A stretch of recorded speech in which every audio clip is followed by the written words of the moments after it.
¿Qué tal, comandos? ¿Cómo están? Espero que todos se encuentren bien, parceros. Hoy traigo una video reacción de la cual no tenía ningún tipo de conocimiento. Este tipo de operaciones que realizaron el ejército español en Vietnam. Cuando a uno le hablan de Vietnam, uno simplemente se remite al ejército estadounidense. Pero en esta guerra estuvieron comprometidos otros ejércitos. El ejército español también hizo parte de este conflicto. No de la manera que pensamos, ¿no? Peleando, ni nada de esas cuestiones, sino más bien salvando vidas. Así que hoy les traigo esta reacción, muchachos. Espero les guste. Ya saben, si son nuevos en el canal, suscríbanse, compartan, dejen el like y arranquemos de una. ¡Ya los laceros cumpliendo su misión! ¡Desde los cielos se ven sombras caer! ¡Desde los cielos se ven sombras caer! ¡Son exploradores dispuestos a vencer! ¡Son exploradores dispuestos a vencer! Españoles en la guerra de Vietnam. Pues como mis amigos de YouTube han decidido desmonetizarme 4 de los últimos 5 vídeos, he decidido que hoy os hablaré de un tema tan poco polémico como fue la guerra de Vietnam. Muy poco polémico, realmente. Esperemos que este tampoco lo desmoneticen. No, ahora en serio, no voy a hablaros de la guerra de Vietnam en sí, sino de un pequeño grupo de médicos militares españoles que estuvieron allí destinados y bajo Médicos militares. mi punto de vista hicieron una labor heroica. Esta fue una historia que conocí gracias al libro de Javier Santamarta Siempre tuvimos héroes, del cual ya os hablé un poquito en mi vídeo sobre Fidel Pagés, y deciros que contiene varios relatos sobre la historia de España que, aunque desconocidos, sí que son muy bonitos. O, por decirlo con una frase típica, son de esas historias que te devuelven un poquito la fe en el ser humano. Supongo que en más de una ocasión habréis escuchado alguna historia relacionada con este conflicto. Que si los Charlies, el Vietcong, el olor a napalm por las mañanas, soldados estadounidenses perdidos por la jungla de Vietnam o el famoso delta del río Mekong. Si no habéis escuchado ninguna de estas, estoy más que seguro que al menos habréis visto alguna de las innumerables películas que se han hecho sobre el tema. Nos situamos en el año 1964. El presidente de Estados Unidos, Lyndon Johnson, utiliza los supuestos ataques recibidos sobre el destructor americano USS Maddox para solicitar al Congreso el envío de más tropas y el incremento de bombardeos en Vietnam, o por decirlo de otra forma, la entrada abierta de su país en el conflicto. Tras esto, solicitó la ayuda de sus aliados en el resto del mundo, y esto incluía a Europa, y por supuesto también a España. El presidente estadounidense escribió una extensa carta a Franco convinándolo al envío de tropas al país asiático. Aquí conviene recordar que por entonces la España de Franco le debía mucho a Estados Unidos, ya que a principios de los años 50, el país americano, con su presidente Dwight Eisenhower a la cabeza, habían resultado claves a la hora de sacar a España del aislamiento internacional. A la carta del presidente Johnson, el dictador le contestó con otra no menos extensa, contestándole muy a la gallega. Es decir, no diciendo ni que sí ni que no. Pero no solo se quedó ahí.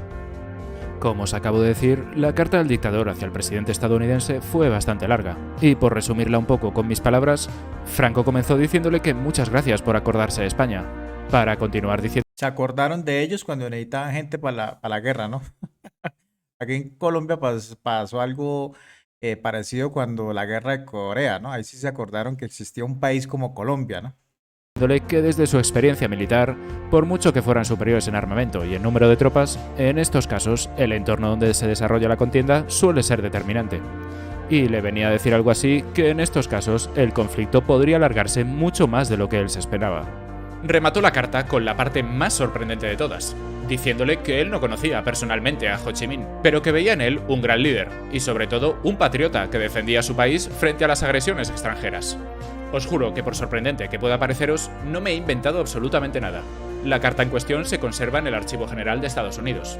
Y como ya os he dicho antes, es muy larga, así que si algo... Pero hay que tener algo en cuenta, muchachos. Este señor Franco, él no pensaba como un político, porque realmente no lo fue, no, él fue militar. Entonces él veía el contexto de este conflicto, el conflicto de Vietnam, como un militar, y él sí sabía qué es lo que iba a pasar. Por eso no se iba a meter en la vaca loca de enviar gente a la guerra. Él sí sabía en qué se estaban metiendo. Si uno quiere leerla, os dejaré las partes más importantes en los comentarios. Nunca se supo cuál fue la reacción inmediata de Lyndon Johnson, pero viendo que siguieron insistiendo en el envío de tropas, no debieron de tenerla muy en cuenta. Esta insistencia no solo afectó a España, sino también al resto de sus aliados. La necesidad de personal médico en el delta del Mekong fue la oportunidad para que el gobierno español reorientara su misión hacia la labor humanitaria. De esta forma se estableció de una forma confidencial la Misión Sanitaria Española de Ayuda a Vietnam del Sur. La Jefatura de Sanidad se dispuso a reclutar médicos y ATS que se presentasen voluntarios para tan peligrosa misión. En una primera tanda se consiguieron reclutar a 4 médicos, 7 enfermeros y un oficial de intendencia. ¿Y quién en su sano juicio se va a regalar países para la guerra de Vietnam, hermano? Téngalo por seguro que yo, siendo militar colombiano aquí, enfermero de combate, que he tenido experiencia frente al tema, me dicen arranque, no, papi, o sea, yo no me regalo. Que me den la orden es diferente, ¿sí o no? Pero que me digan, no, es que, ¿por qué no se va? No, yo sinceramente no lo haría tampoco.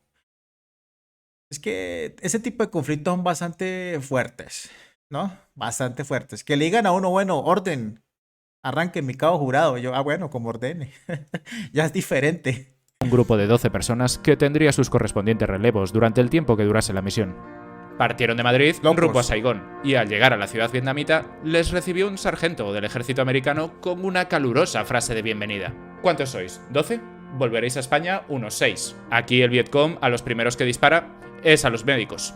La zona de trabajo en Eso sí es verdad, en la guerra de Vietnam murieron muchos médicos de combate. ¿Por qué? Porque lógicamente atendían gente en el campo de combate, ¿no? En plena batalla. Y uno estaba desprotegido. La manera más fácil de desmoralizar, quitarle la moral al soldado era dándole primero a los médicos de combate. Eran los primeros que... Y para estas uno con ese casco y esa cruz ahí, hermano, ¿no? Difícil. Aquí iban a tener que ejercer sus labores se encontraba en la ruta Ho Chi Minh, donde los soldados del Vietcong campaban a sus anchas minando gran parte de los caminos de la zona. Tras un largo recorrido en un blindado, donde el Brigada Gutiérrez de Terán fue el primero en comprobar el famoso olor a napalm, llegaron al hospital Truong Con Dinh, el cual estaba situado en plena selva vietnamita, por lo que la humedad agobiante y el calor serían sus compañeros en Pregunta, ¿un brigada a qué cuerpo pertenece? ¿Oficiales o suboficiales, muchachos? Me gustaría saber. aquella misión. El complejo hospitalario en cuestión no es que estuviera mal, es que casi literalmente se caía a pedazos. Eran varias casas de la época colonial rodeadas de una alambrada, y en ellas había muy poco material sanitario. Pero no había mucho tiempo para quejarse, ya que 400 pacientes hacían cola en la puerta para intentar quedarse con una de las 150 camas disponibles. A los 12 se les entregó un uniforme del ejército estadounidense, ya que la misión estaba calificada como secreta. Y también se les recomendó no usar el español como idioma. El comandante médico Argimiro García Granado sería el encargado de organizar todo aquel caos, y el capitán de intendencia, Manuel Vázquez Labourdet, sería el enlace con el ejército americano, ya que estaba claro que iban a depender de ellos para el suministro de material médico. Pronto todos ellos recibirían un emblema como este, con los colores de la bandera de España, para que se cosieran al uniforme. En el momento no lo sabían, pero no pasaría mucho tiempo hasta que esos colores se convirtiesen en el mejor salvoconducto posible para moverse en aquel peligroso terreno. Mientras que esperaban suministros del ejército americano, nuestros protagonistas comprendieron que ganarse el apoyo del personal del hospital y de la población civil era algo fundamental. Ellos no habían ido allí a hacer política, sino a hacer una labor humanitaria para la población civil de la zona. Al cargo de los españoles en el hospital se quedarían los servicios de laboratorio, radiología, pediatría, anestesia, medicina general, consultas externas y, sobre todo, la atención a mujeres embarazadas. El grupo de médicos... Niños y mujeres embarazadas. Esos dos pacientes, podríamos llamarlo así, genera mucha empatía. ¿Por qué? Porque, a ver, si uno trata bien al niño, pues, como les dijera, muchachos, si uno trata bien al niño, si es con los papás, si les explica bien el tema de si tiene algún tipo de enfermedad. Yo particularmente nunca fui pediatra, no lo soy inclusive, yo fui enfermero, pero alguna vez en cierta zona de Colombia me tocó ejercer como pediatra. No, si ustedes no me creen, mejor dicho, me tocó ejercer como pediatra, atender niños en una jornada que se hizo. Doctor, doctor, y detrás de mí una fila de peladitos, mejor dicho. Lógicamente yo tenía conocimiento sobre el tema, no puntualmente sobre pediatría, pero sí en ciertas enfermedades que lo estaba afectando a ellos, ¿no? Que las conocía. Incluso yo los mediqué en ese momento, ¿no? Medicamentos pues para niños, tampoco era para adultos. Y era muy bonito ver las caras de los padres cuando uno los atendía, cuando les explicaba qué es lo que tenía su niño, qué es lo que debía hacer como para que sanaran. Y siempre fue una experiencia bastante bonita. Y esto ayuda mucho a generar esa empatía con la gente. Se ponía manos a la obra desde primera hora de la mañana para atender a todo el mundo que les fuera posible. La población local rápidamente se enteró de que en ese hospital trataban la enfermedad que fuese, no solamente a los heridos de guerra. Este hecho haría que incluso gente de poblaciones más alejadas se desplazase para amontonarse en las largas colas.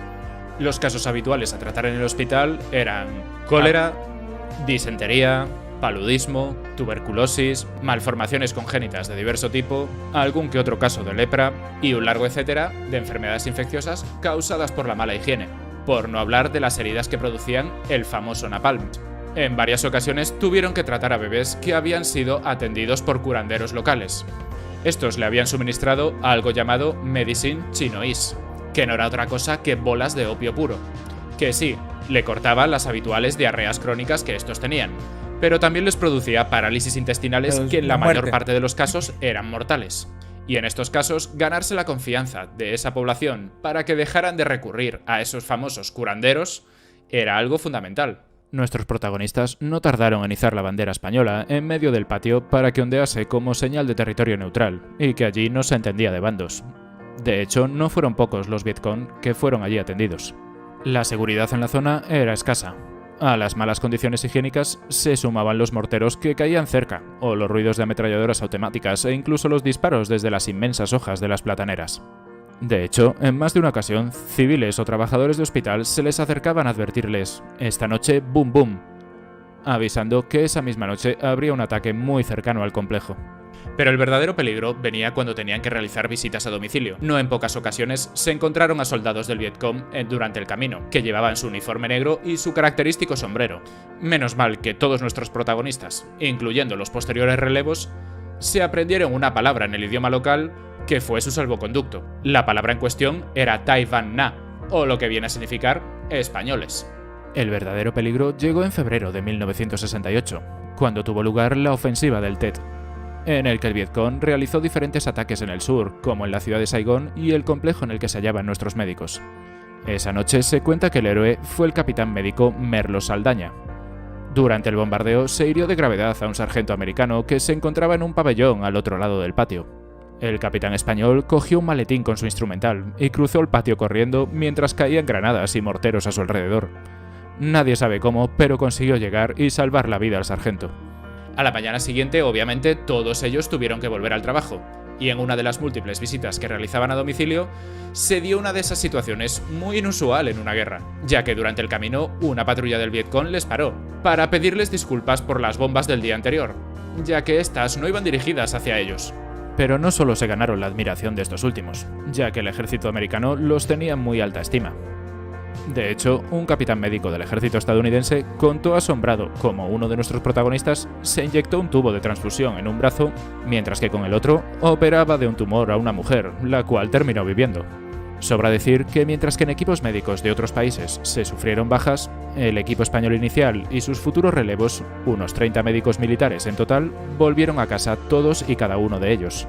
Pero no solo se quedaron ahí, sino que en la embajada de Estados Unidos el ejército americano les llegaría a condecorar hasta en 3 ocasiones, y a alguno de ellos con la estrella de bronce, otorgada solo a aquellos que se distinguen por su heroísmo, mientras que en España nadie conocía este hecho. Una vez acabada la misión, en el regreso a su país, se les concedió la medalla de la Cruz Roja Española, pero poco más. Incluso en los años 90, algún ministro de defensa dijo algo así como que el haber estado en la guerra de Vietnam no era suficiente como para que te condecorasen una segunda vez.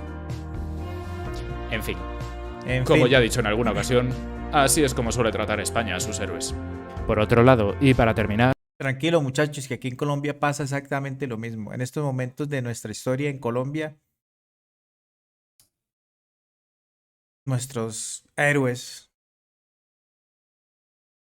no existen. Solo existen los que están arriba, los bandidos que se coronaron como senadores y presidentes. Esos son los que existen hoy en Colombia. Pero bueno, muchachos. Difícil la situación, ¿no? Esta admiración de la población civil hacia los militares de mi país se repitió en más ocasiones desde entonces, como por ejemplo en el conflicto de los Balcanes en los años 90 o en la guerra del Líbano. Y hasta aquí mi vídeo de hoy. Si os ha gustado, darle like, compartirlo en vuestras redes sociales o suscribiros a mi canal. Y si no os ha gustado, como suelo decir en alguna ocasión, recomendárselo a alguien que os caiga mal para que se fastidie y se lo trague. Un saludo y hasta el próximo vídeo. Bueno, comandos, qué video tan interesante. Sinceramente desconocía esta historia. Total. No sabía que España había participado en la guerra de Vietnam, ¿no? Pero participó de la mejor forma posible, salvando vidas, ¿no? Sin ningún tinte político, salvando vidas. Y fue una decisión muy buena en ese entonces por parte del presidente, o bueno, en este caso el señor Franco, ¿no? El que estaba al mando del gobierno en ese momento de España.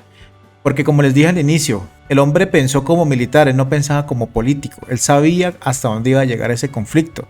Y ir a mandar tropas para qué, ¿no? Enviamos gente que realmente tenga la capacidad de salvar vidas en ese momento. Interesante historia, muchachos, vuelvo y lo repito, no la conocía. Esto afianza cada día más lo que he aprendido en estos videos del ejército español, de las fuerzas militares españolas, ¿no? Ese lado humano que tienen, ¿sí? Ese lado tan especial de siempre ayudar a la gente, ¿no? No todo es guerra, no todo es combate. Pero bueno, cuando les ha tocado meter el culo, como decimos en Colombia, duros, ¿para qué? Duros, porque ustedes saben que ya aquí he reaccionado a varios enfrentamientos. Pero cuando tienen que ayudar a la gente, bravos también, hermano, con un corazón grande. En fin, y igualmente yo veo eso en el español aquí en los comentarios que ustedes me hacen, ¿no? Gente amable, gente, hombre, cariñosa, gente que tiene palabras de apoyo para uno. Realmente nunca me lo esperé en este canal, ¿no? No falta tal cual por ahí que se ofende, que envía comentarios salidos de tono, porque me ha pasado, muchachos, ¿no? Pero son más los buenos, son más la gente que quieren este canal, son más la gente que nos apoyan y que están orgullosos de sus fuerzas militares, y eso es lo mejor. Yo no puedo discutir eso, muchachos. El lado humano del soldado español es muy, muy grande y lo vemos con estas historias. Habrá muchos españoles que ni la conocen, pero bueno, aquí la traemos al canal para que sepan que ustedes tienen los mejores hombres peleando por su país, luchando por ustedes, ¿no? Recuerden que el soldado no pelea por políticos ni por pedazos de trapos, ¿no? Para nosotros el concepto de patria son los ciudadanos que viven en el país, cada uno de ustedes. Ese es el concepto de patria del soldado. No ninguna ideología política ni nada de esas cosas, hermano. Interesante video, muy bonito. Gracias por la recomendación, muchachos. Vuelvo, le digo, hacer comentarios sobre eso sobran, sinceramente sobran, porque esa labor tan especial que hicieron, comandos, no tiene nombre, o sea, solo mejor. Yo que fui enfermero de combate en Colombia, sé que lo más lindo es salvar vidas. Esto es lo mejor que hay en el mundo, hermano. Es mejor que quitarlas, sinceramente. Bueno, comandos, ya saben, si son nuevos en el canal, suscríbanse, compartan el videito, dejen el like. Y ahí abajito en la descripción del video les voy a dejar el link al video y el link al canal del comando que hizo este video, que está muy interesante y nos narró una historia muy bonita. Igualmente ahí les voy a dejar el link para la gente que nos quiera donar en el canal. Recuerden que yo ahorita me estoy dedicando a esto 100%. Entonces la gente que nos quiera apoyar con donaciones para seguir en este proyecto, para buscar mejor equipo, para, bueno, en fin, las donaciones que nos quieran hacer, ahí en la caja de descripción también le voy a dejar el link de PayPal para la gente del extranjero que nos quieran apoyar. Se cuidan, comandos, chao.